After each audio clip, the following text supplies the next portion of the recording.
Beatriz Haddad Maia mais uma vez fez história. A tenista brasileira conquistou ao lado da bielorrussa Victoria Azarenka o título do WTA 1000 de Madrid nas duplas. Esse que, para muitos, pode ser o maior título da carreira da brasileira, incluindo no bolo aí simples e duplas. A gente vai falar sobre isso aqui no podcast. Com esse resultado, a Bia entrou para o top 10 do ranking individual das duplistas. Esse é o grande destaque do podcast Quadra Principal, que trata de outras atrações, outros assuntos por aqui também. Se você ainda não é inscrito, aproveita, se inscreva no nosso canal, deixa o like no vídeo e principalmente fique aqui com a gente até o fim do vídeo, beleza? Bora lá, tem muito assunto legal hoje e a gente começa falando, daqui a pouquinho a gente fala da Bia, tem bastante coisa para se falar da Bia, mas vamos abrir este programa falando sobre o Challenger que houve lá no Chile com final 100% brasileira. Um jogaço entre Matheus Puccinelli e João Lucas Seis da Silva na final do Challenger de Coquimbo. Placar de 7-6, 6-7 e 6-4 para o Matheus, que ganhou seu primeiro Challenger em uma partida de quase 3 horas e meia, né, Daniel? Que jogo, hein? Que jogo. Salve, salve, meu amigo Lucas, salve, salve, ouvintes e espectadores do podcast Quadra Principal, um jogo disputadíssimo aí, final acirradíssima, um challenge atípico, né? Tivemos, além da final brasileira, a gente teve 3 brasileiros entre os 4 semifinalistas, né? Isso é raro acontecer, né? E aí a gente tem que contextualizar que boa parte dos tenistas argentinos, os principais, estão na Europa, né? Disputando, além dos torneios de elite da ATP, disputando também challenges, né? Então, seja como for, isso foi bom para o tênis brasileiro. Tivemos aí essa final brasileira, né? Entre 2 tenistas que foram treinados por Rafael Pacciaroni, hoje técnico de Beatriz Haddad Maia, que a gente vai falar daqui a pouco, né? E a campanha do Puccinelli perdeu apenas um set, que foi justamente na decisão, e foi muito importante esse título para o campineiro, porque ele teve um início de ano 2023 muito ruim, né? Apenas antes desse torneio tinha apenas 2 vitórias e 6 derrotas. Então, chegou no ano passado entrar no top 200, a gente até imaginava, né? Depois do título do vice-campeonato do Challenger de Braga no ano passado, a gente até imaginava que ele fosse continuar a sua ascensão. Teve uma queda, né? Saiu do top 200, mas com esse título aí retorna ao top 250 na posição de número 246 do ranking mundial, né? Então, um grande título aí para o primeiro título de Challenger para o campineiro. E vale também destacar o pernambucano João Lucas Reis, né, de 23 anos de idade, que também chegou em sua segunda final de Challenger. Ele que no ano passado foi vice em Ambato e conseguiu, né, o melhor ranking de sua carreira, número 259 do mundo, tá ali pertinho de entrar também no top 250. Então a gente tem 2 tenistas entre os 5 melhores brasileiros, né, no ranking mundial da ATP. Muito legal essa final do brasileiro, e que bom que foi uma final muito disputada, né? Decidido ali no detalhe, né? Prevaleceu aí a vitória do campineiro Matheus Puccinelli. E que deixe de ser uma exceção, né? Que passe a ser frequente essas finais brasileiras. Muito legal mesmo. Agora a gente passa para o Masters 1000 de Madrid. Carlitos Alcaraz defendeu o título conquistado em 2022, manteve o caneco e está a apenas 5 pontos atrás de Novak Djokovic, acirrando ainda mais a disputa pela liderança do ranking mundial da ATP. Para conquistar o seu 10º título na carreira, o Alcaraz sofreu, hein? Sofreu na decisão. Precisou vencer no sufoco o alemão Jan-Lennard Struff 2-1, com parciais de 6-4, 3-6 e 6-3. Quarto título do Carlitos nessa temporada. Vem muito bem de novo, né, Daniel? Só que a curiosidade desse torneio é que não tinha, ao contrário do ano passado, em que ele derrotou em sequência aí, Djokovic, Nadal e Zverev, dessa vez não tinha nenhum tenista super grandão ali junto com ele. O Nadal tá machucado, o Djokovic não jogou, enfim. E parece que contra os adversários teoricamente mais fortes, dos fortes que ainda estavam na chave, o Alcaraz passeou. Mas contra os tecnicamente mais fracos, assim, teoricamente mais fracos, né, no papel, ele teve uns probleminhas. Inclusive, ele passou um sufoco na estreia contra o finlandês Emil Ruusuvuori. E aí teve a final aí contra o Struff também, que uma final completamente inesperada contra o alemão, então 2 jogos bem difíceis contra adversários em que não se esperava tanto, né? O Djokovic também não jogou por conta de uma lesão no cotovelo, né? E teve o Jannik Sinner, né? Que costuma fazer grandes partidas para o Alcaraz, já venceu o Alcaraz algumas vezes, também se ausentou desse torneio. Então, quando saiu a chave, a gente imaginou, né? Muita gente deve ter imaginado, o Alcaraz vai passear nesse torneio, né? Não foi bem assim, né? O primeiro e último jogo, último jogo, né? Foi difícil, né? Você falou da estreia contra o Emil Ruusuvuori. Ele saiu perdendo por 6-2 no primeiro set, saiu com quebra-trás no segundo set, aí, né? A gente imaginou, será que vai cair precocemente? Mas rapidamente o Alcaraz entrou no jogo, se recuperou e venceu de virada. Aí sim, na sequência foram vitórias por 2-0, né? Dimitrov, Alexander Zverev, que no ano passado foi um jogo que ele venceu na final, né? Atropelou o Zverev na final, agora ele pegou numa fase mais cedo, né, do torneio. Depois derrotou o Khachanov, na semifinal o Borna Choric, né? Então foram 4 jogos por 2-0. E aí na final, muita gente imaginava que seria uma final também que o Alcaraz passearia. Não foi bem assim que aconteceu, né? O Jan-Lennard Struff já tem já tem essa tradição de dar trabalho para os grandes tenistas, né? E foi isso que aconteceu. No primeiro set, o Alcaraz venceu por 6-4. O Struff chegou até 0,40, né? Quando o espanhol sacou para fechar o set, aí o Alcaraz conseguiu sair do buraco e fechar a primeira parcial. Aí no segundo set, o Struff voltou mais agressivo, usando muito saque e voleio, quebrou o Alcaraz logo no segundo game. E no quinto game, ele salvou 5 breakpoints. Foi o único game que ele foi ameaçado no set. E aí, ele fechou a parcial em 6-3. Já no terceiro set, o Alcaraz salvou um breakpoint no terceiro game. O Struff ainda com sua tática, mas a tática funcionou, né? Parou de funcionar ali na metade do terceiro set, né? E aí o Alcaraz quebrou logo em seguida, ali no quarto game, o saque do alemão. E aí não teve mais seu saque ameaçado e fechou o set em 6-3. 4 títulos em 5 finais do ano para o Carlitos Alcaraz. E você falou da questão do ranking mundial. Basta, o Alcaraz ele já é o virtual número 1 do mundo. Por que eu estou dizendo isso? Porque basta ele entrar em quadra no Masters 1000 de Roma, que ele está de bye na primeira rodada, assim como o Djokovic.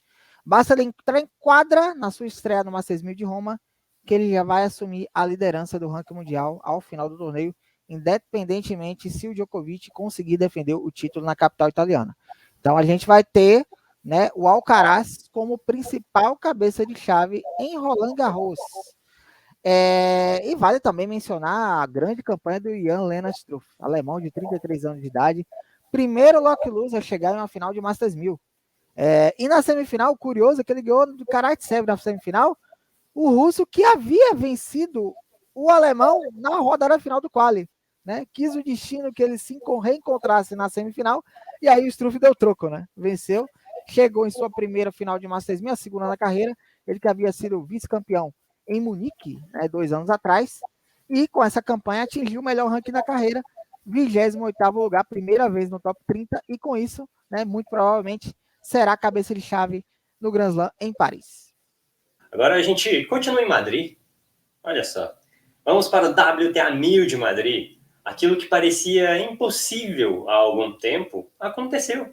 Iga Swiatek foi derrotada no Saibro. E a sua algoz foi, claro, Aryna Sabalenka, da Bielorrússia. 13º título na carreira da Sabalenka, que venceu a decisão num belo jogo de tênis. Altíssimo nível, para variar, né? Ela sempre, as duas tenistas sempre colocando aí o máximo de nível. Placar de 6-3, 3-6 e 6-3. Ao longo do torneio, a Sabalenka perdeu 2 sets, um para a Iga e outro para a Mayar Sherif, a egípcia, que fez um torneio surpreendente, chegou aí nas quartas. E não para aí não, minha gente. Sabalenka acirrou a disputa pela liderança do ranking mundial. Outro fato que parecia, assim, impossível no início do ano. Parecia que ninguém tiraria o posto da Iga, e agora a diferença entre elas é de apenas 1.700 pontos. Observação, parece muito, mas em comparação com o que já foi um dia, a diferença encurtou. E a Iga defende títulos aí de Roland Garros e US Open ao longo dessa temporada, Daniel. Sim, temos uma disputa aí pela liderança mundial ainda. A IGA, como você mencionou, ainda está na frente, né? Uma boa vantagem, mas já é uma vantagem, digamos assim, alcançável, né? E sobre a final, olha, foi uma final espetacular, digna das duas melhores tenistas do ranking mundial, né? Aí a Sabalenka veio com uma proposta diferente, né? Uma estratégia diferente, foi mais paciente nas trocas de bolas, mas não deixou sua agressividade de lado, né? Conseguiu equilibrar bem as duas coisas, porque no Saibro e contra a Iga você tem que ter mais paciência, você tem que trocar mais bolas, né?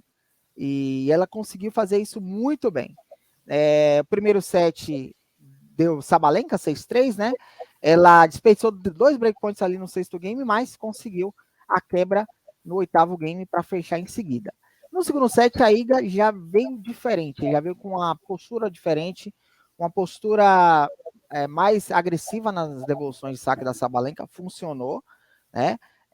Ela conseguiu uma quebra de saque no segundo game. A Sabalenka até devolveu a quebra do quinto game, mas a Iga conseguiu uma nova quebra de serviço no oitavo game para confirmar em seguida, né? Repetir a parcial, só que a favor dessa vez. E aí no terceiro set foi um roteiro inverso, né? Foi a vez a Sabalenka quebrar o saque logo no começo, ali no segundo game, e a Iga devolvendo no quinto game. E aí a bielorrussa conseguiu uma nova quebra no oitavo game, salvou um breakpoint quando sacou para fechar o jogo e venceu, né, a partida no quarto breakpoint. Curiosamente, ela conquistou o Australian Open para cima da Helena Rybakina também no quarto match point. Então, para fechar também foi muito difícil, mas ela conseguiu, né? Conseguiu seu segundo título em Madrid, ela que foi campeã também em 2021, né? E é isso, acho que foi uma vitória que mostrou muita maturidade da Sabalenka.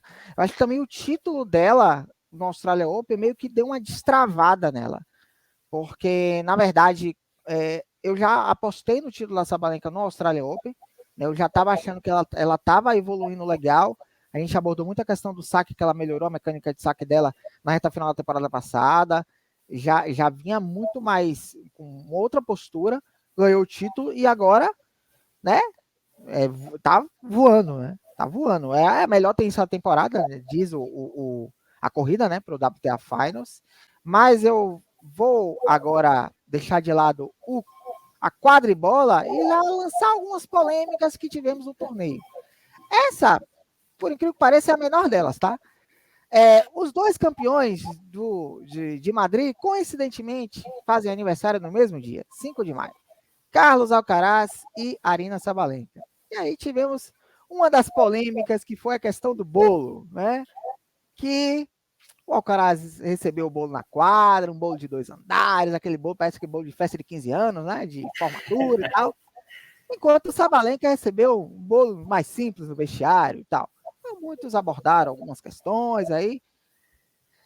Assim, o Olgueruni fez aniversário dias antes. E assim, recebeu um bolo mais discreto até do que a Sabalenka recebeu, né? Mas essa foi uma das polêmicas do torneio. Tem outras duas polêmicas que mais para frente no podcast, acho até polêmicas mesmo, de verdade, mais pesadas, que vai abordar lá na frente. Mas fica o registro aí. Aí o que a gente pensa? Agora a gente tem WTA 1000 de Roma e Roland Garros. São condições similares e são condições de quadra mais lentas, que favorecem a Sabalenka, ou favorece a Iga. Um jogo mais lento, não sabe? Favorece a Iga. Mas aí a gente tem que lembrar da defesa dos pontos, né? A Iga vai defender 2.000 pontos, né? Do título de Roland Garros. Então, porque a gente não imagina muito a Iga caindo cedo num Grand Slam. Mas se acontecer, a Sabalenka poderá assumir a liderança no ranking mundial, se ela for muito longe no torneio, evidentemente.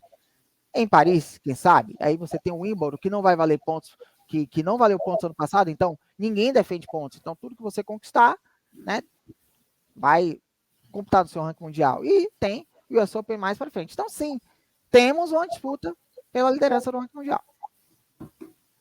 É isso aí. E antes da gente passar para o assunto principal desse podcast, tem só um negocinho que eu queria falar, que eu esqueci de falar na parte que a gente falou de Challenger. Sir Andy Murray voltou a conquistar um título. Venceu o Tommy Paul de virada e conquistou um título de Challenger. Muito bom ver o Murray voltar a jogar bem e voltar a erguer troféu. Importante. Voltou ao top 50, né? Voltou ao top 50 do ranking mundial, Andy Murray. Não, no Saibro, hein? O homem tá. No Saibro. Teremos Murrayzão da Massa Roland Garros, olha aí. Interessante. Vai ser uma atração à parte. É isso aí. E agora a gente vai para o grande assunto desse podcast, para a gente encerrar com chave de ouro. Vamos falar sobre Beatriz Haddad Maia e Victoria Azarenka, que conquistaram o título do WTA 1000 de Madrid nas duplas. Na decisão, elas bateram a excelente dupla americana de Coco Gauff e Jessica Pegula, placar de 6-1 e 6-4, um belíssimo resultado. E essa vitória na final, com esse título, a Bia entrou para o top 10 do ranking mundial das duplistas. Quinto título da Bia nas duplas, na minha opinião, o maior da carreira dela, pegando tudo. O Daniel vai dar a opinião dele aí, a gente vai debater um pouco sobre isso. Ela que em 7 meses, nas duplas aí, em 7 meses, os últimos 7 meses, ela fez simplesmente 3 finais de WTA 1000. E vale lembrar que ela foi vice-campeã aí do WTA 1000 de Guadalajara no fim do ano passado e do Indian Wells neste ano. Daniel, a gente falou sobre paciência no podcast passado, paciência, fracasso, derrotas e tudo mais. E como que evolução e vitórias fazem parte de um passo a passo, é algo gradativo. E aí a Bia vai na semana seguinte, dias depois que a gente grava o podcast, e faz história mais uma vez. E o tênis feminino é muito importante a gente ressaltar mais uma vez, a gente bater nessa tecla. Olha quantas conquistas aconteceram desde a medalha olímpica da Luísa e da Laura em Tóquio. Foi a medalha olímpica e a Luísa teve um momento de ascensão espetacular, entrou no top 10 das duplas, aí houve a lesão, infelizmente um momento muito ruim. Quando voltou voando também, campeã de Grand Slam, venceu o Australian Open nas duplas mistas. Aí agora a Bia teve seu momento incrível em simples no ano passado, fez final do Australian Open nas duplas femininas no ano passado, agora vem muito bem de novo nas duplas, com 3 finais de WTA 1000 nos últimos 7 meses, 2 em 2023, e agora o título ao lado de ninguém mais, ninguém menos que Victoria Azarenka, que é ex-número 1 do mundo em simples, que tem bons títulos aí nas duplas também. Fantástico essa semana aí de duplas para a Bia, né, o Daniel? É verdade. Dando minha opinião, eu vou discordar do amigo, né? Na verdade, não é que o título não seja importante, é claro que é muito importante um título desse, né? Primeira brasileira na história a ser top 10 em duplas e top 15 em simples, né? Então, só isso aí é importante. Mas eu acho que os títulos na grama ano passado em Nottingham e Birmingham, para mim, são os maiores da carreira dela, né? Porque eu acho que simples, não é que duplas não seja importante, pelo amor de Deus, gente, não é isso. Mas acho que simples ele tem uma maior relevância. É só a gente ver o engajamento, né? O sucesso e o engajamento que teve quando a Bia ganhou esses 2 títulos na grama ano passado. Mas dito isso, né? É uma grande conquista. Uma curiosidade aqui, meu amigo Lucas. Os 5 títulos que a Bia teve na elite da WTA foram com parceiras diferentes. Vamos recapitular. Bogotá 2015, ela fez parceria ao lado da brasileira Paula Gonçalves. Em 2017, também em Bogotá, ao lado da argentina Nadia Podoroska. Em 2022, ela ganhou o WTA 500 de Sydney ao lado da cazaca Ana Danilina, com quem fez parceria ano passado. E em Nottingham, né, ano passado que ela ganhou simples, também ganhou duplas ao lado da chinesa Shuai Zhang. Então, 5º título com 5ª parceira diferente.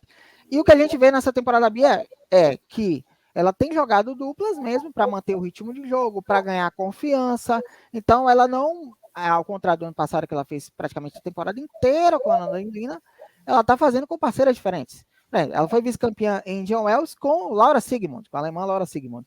E agora recebeu o convite da Victoria Azarenka, né, para fazer essa parceria.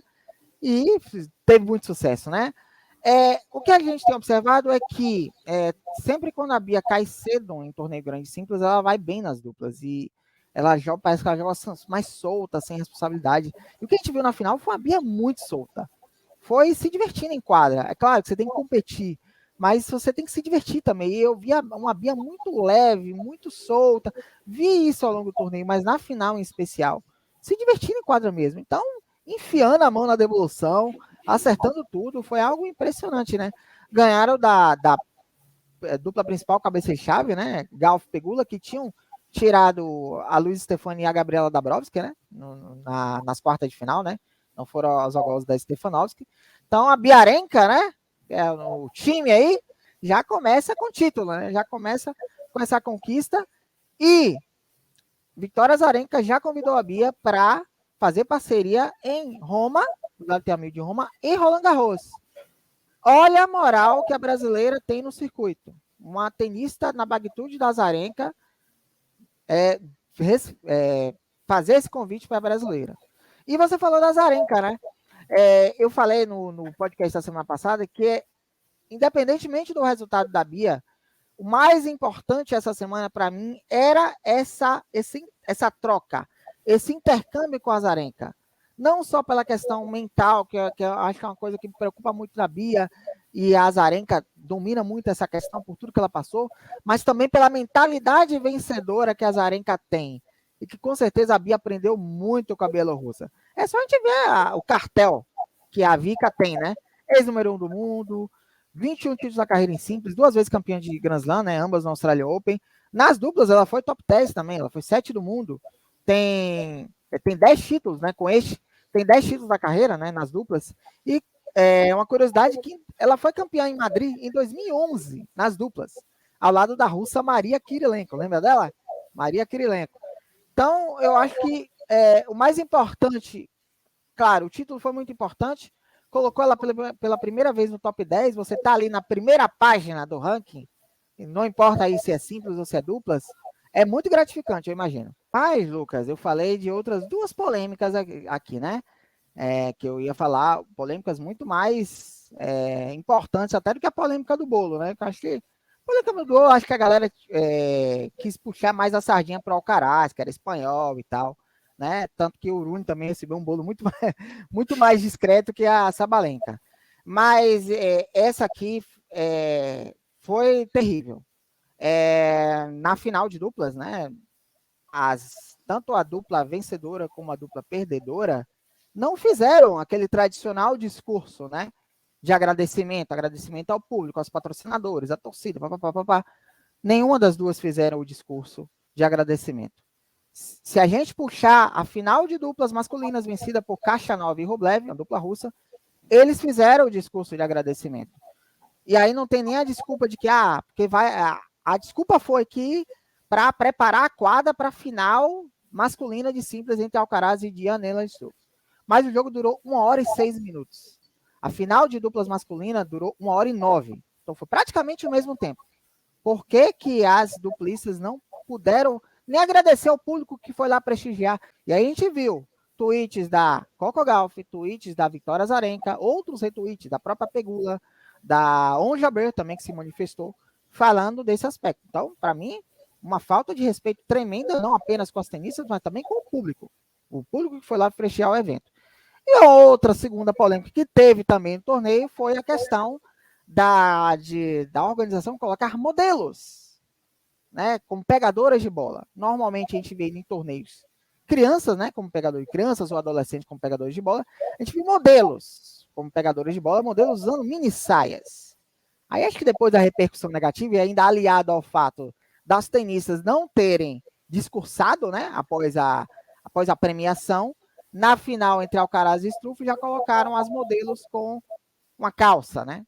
Em uma blusinha, em uma blusa. Então, olha, o Feliciano Lopes, ex-tenista e diretor do torneio, ouviu um monte e ano que vem vai ter que mudar muita coisa, né? Porque a gente já vê, fora a premiação, que é uma coisa já é batida, que quase todos os torneios, com exceção dos Grand Slams, a premiação dos homens é maior que a das mulheres, é só se ver que Alcaraz ganhou cerca do dobro da premiação da Sabalenka, né? Os campeões. Então, Sabalenka recebeu 580 mil euros de prize money pelo título, enquanto Alcaraz recebeu 1 milhão e 100, mais ou menos, 1 milhão e 105 mil euros.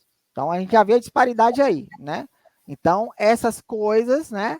Não ter as tenistas não terem discursado, a questão de terem usado modelos de mini saia como pegadores de bola, cara, não tem, aí cada um tira a conclusão que quiser, eu não tô querendo impor a opinião de ninguém, mas isso para mim fica muito claro o que aconteceu no torneio. Acho que o tema homens, mulheres, premiações, por exemplo, acho que renderia um podcast inteiro. A gente pode até trazer em breve algo sobre isso. Acho um tema interessante e importante de se debater. Agora o Feliciano Lopes vai ter um trabalhinho para o ano que vem, hein? Meu Deus. Essa da entrevista foi absurdo demais. E aí, acho o tweet que mais me chamou a atenção foi o da Vika, porque ela fala do filho dela. Nossa, eu fui campeã, o Léo sabe que eu fui campeã, mas como que eu vou explicar para ele que eu não pude falar sobre ele, falar um oi para ele durante a premiação? Absurdo. Não, E, enfim. É uma coisa que já faz parte já é ritual, faz parte do protocolo, é uma coisa protocolar, a gente fica esperando o discurso, né? Tem torneios aí que fazem até um comício, né? É só lembrar do título da Luiz Stefani com a Gabriela Dabrowski na Índia, e tinha lá uma comitiva, lá umas 20 pessoas discursando, né? Parecia um comício, até que as tenistas finalmente discursaram. Eles não teve ninguém.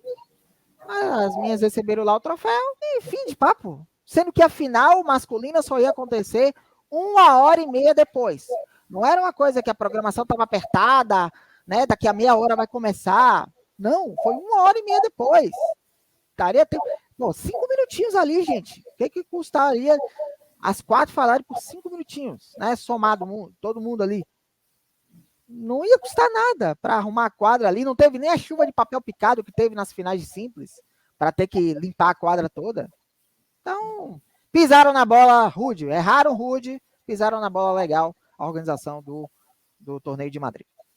Mas, enfim, muito bom o título da Bia da Maia, que ela aproveite esse grande momento nas duplas, que ela aproveite essa parceria com a Vika para os próximos torneios, que elas tenham sucesso aí, principalmente em Roland Garros. E a gente encerra essa edição do podcast aqui. Muito obrigado para você que ficou com a gente até o final desse vídeo. Estamos chegando cada vez mais perto de mais um Grand Slam e, claro, a cobertura de Roland Garros você acompanha aqui no podcast Quadra Principal. Então aproveita, se inscreva no nosso canal, já está chegando perto o segundo Grand Slam da temporada. Se inscreva aí, deixa o like no vídeo. E voltamos em breve. Voltamos na próxima semana com mais vídeos aqui no podcast Quadra Principal. Valeu, Daniel, e valeu, galera, que ficou com a gente até agora. Falou!